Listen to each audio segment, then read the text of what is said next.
something that you can just put this down and she'll stay on there as long as you want her to until you release her. And you can put her there for like doing the dishes, when she's just so underfoot, or overfoot I should say, when the kids are just being chaotic and you need just one thing to just stop moving for a minute. This is a perfect thing to work on. So right now we're in the stage where we're just working on building duration on the mat and building the relaxation that we want. Because Blue is a very energetic lady. She does not need help revving up, she needs help calming down, which is the case for most dogs. So what we want to do on this mat here is teach her to just relax. So to start, we are just going to put this on the ground. A note is we want to make sure that this is something that is not always on the ground. You can use a towel or a blanket if you want, but it should be a unique one that isn't always down, because we want to make sure that when it is down, that's a cue in itself for her to get on the mat. So when I place the mat down on the ground, she should come on, and I'm going to immediately start treating her low and slow all the way down to the mat, which will encourage her to lay down. I'm not going to ask her to lay down. I'm just going to encourage it, because she can be standing, she can be sitting, she can be laying, whatever she wants. And in this stage, I'm just going to kind of rapid fire treat, slow and slow down to the mat. Because I want to build that relaxation, and food encourages thought and lowers arousal levels. So we want to make sure we're just sitting here and treating her all the way down to the mat.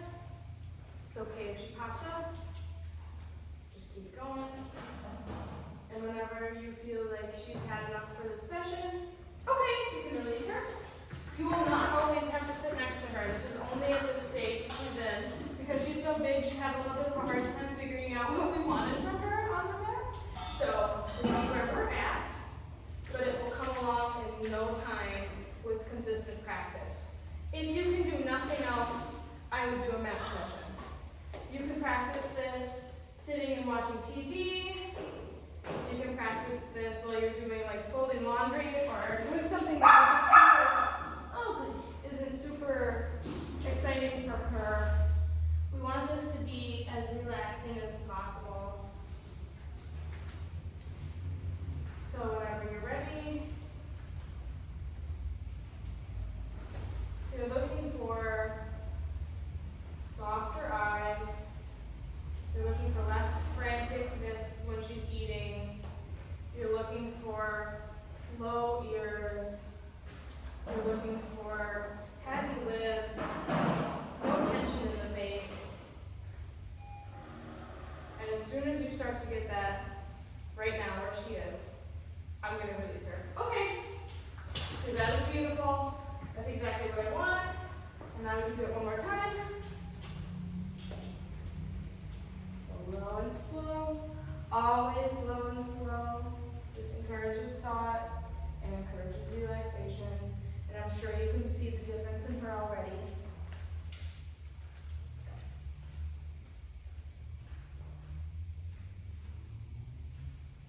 As soon as she lays down on this one, I'm going to jackpot, and then I'm going to release her. Good. So jackpot just means a rapid fire succession of things. Okay, and I'm going to release her. And for now, this is what I want from Blue. As she gets really good at it and you're able to take a stand and step away and then come back and she doesn't come off, then we can move farther into starting to lower our amount of treats we're giving her and add duration and distance to the mat and maybe add doing something else too. But for now, I would just start by sitting on your couch, watching TV, and just feeding her. Low and slow to the mat, as long as you need. And again, remember, this is something that shouldn't always be on the ground because we want to make sure that she knows that when it's down, she has to stay on it. And if you just leave it down all the time, she doesn't always know when it's appropriate to stay on and not get off, and when it's appropriate to stay on until she's released.